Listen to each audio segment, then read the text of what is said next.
নাইজেরিয়ার দক্ষিণ পশ্চিমাঞ্চলের ও স্টেট থেকে মাত্র ৮০ কিলোমিটার দূরে অবস্থিত ছোট্ট শহর ইগবো ওরা। পৃথিবীর অন্য যে কোনো জায়গার তুলনায় এখানে যমজ সন্তানের জন্মহার আশ্চর্যজনকভাবে বেশি। গড়ে প্রতি ১,০০০ জন্মে এখানে প্রায় ১৫৮টি শিশু যমজ হিসেবে জন্ম নেয়। এই বিস্ময়কর পরিসংখ্যানের কারণে ইগবো ওরাকে বিশ্বজুড়ে টুইন ক্যাপিটাল বা যমজের রাজধানী বলা হয়। তুলনামূলকভাবে ইউরোপে প্রতি ১,০০০ জন্মে যমজের সংখ্যা গড়ে মাত্র ১৬টি এবং যুক্তরাষ্ট্রে ৩৩টি। এমনকি আফ্রিকার অন্যান্য দক্ষিণ পশ্চিমাঞ্চলেও এই হার থাকে গড়ে ৪০ থেকে ৪৫-এর মধ্যে। ব্রিটিশ স্ত্রীরোগ বিশেষজ্ঞ প্যাট্রিক নিলান্ডার একাধিক দেশ নিয়ে দীর্ঘ ১০ বছরের গবেষণা করেও ইগবো ওরার এই রহস্য পুরোপুরি উদ্ঘাটন করতে পারেননি। চিকিৎসা বিজ্ঞানের ভাষায় যমজ সন্তান জন্মের পেছনে দুটি প্রধান কারণ থাকে। একই ডিম্বাণুর সাথে দুটি শুক্রাণু মিলিত হয়ে সমান দুই ভাগে বিভক্ত হওয়া, অথবা দুটি ভিন্ন ডিম্বাণুর সাথে দুটি ভিন্ন শুক্রাণুর নিষিক্ত হওয়া। প্রথম ক্ষেত্রে আইডেন্টিক্যাল টুইন জন্ম নেয়া, যাদের লিঙ্গ, জেনেটিক গঠন এবং শারীরিক বৈশিষ্ট্য পায় অভিন্ন। দ্বিতীয় ক্ষেত্রে ফ্ল্যাটারনাল টুইন জন্ম হয়, যাদের শারীরিক বৈশিষ্ট্যে পার্থক্য থাকতে পারে।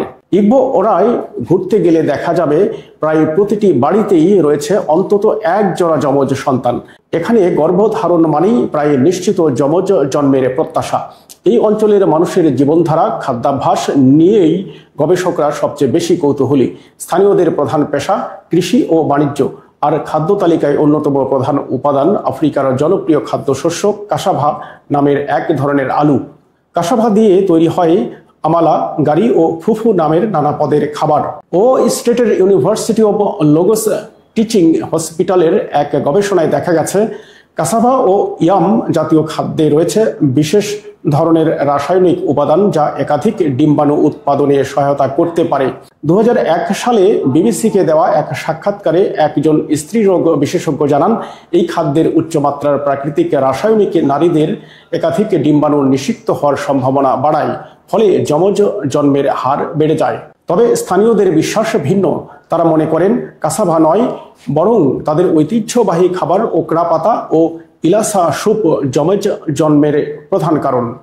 গোত্রপ্রধানের ভাষায়, আমরা প্রচুর ইয়াম খাই, সাথে বিশেষ স্যুপ পান করি। হয়তো এই কারণেই আমাদের এখানে এত বেশি যমজ জন্ম হয়। বিশ্বের চিকিৎসা ও মানব বিজ্ঞানীদের কাছে ইগবো ওরা এখন এক অনন্য গবেষণার ক্ষেত্র। বিজ্ঞান, সংস্কৃতি ও খাদ্যাভ্যাসের মিশেলে গড়া এই শহরের প্রতিটি গলিতে যমজের হাসি আর খেলার শব্দ যেন এক অনন্য বিস্ময়ের গল্প বলে চলেছে।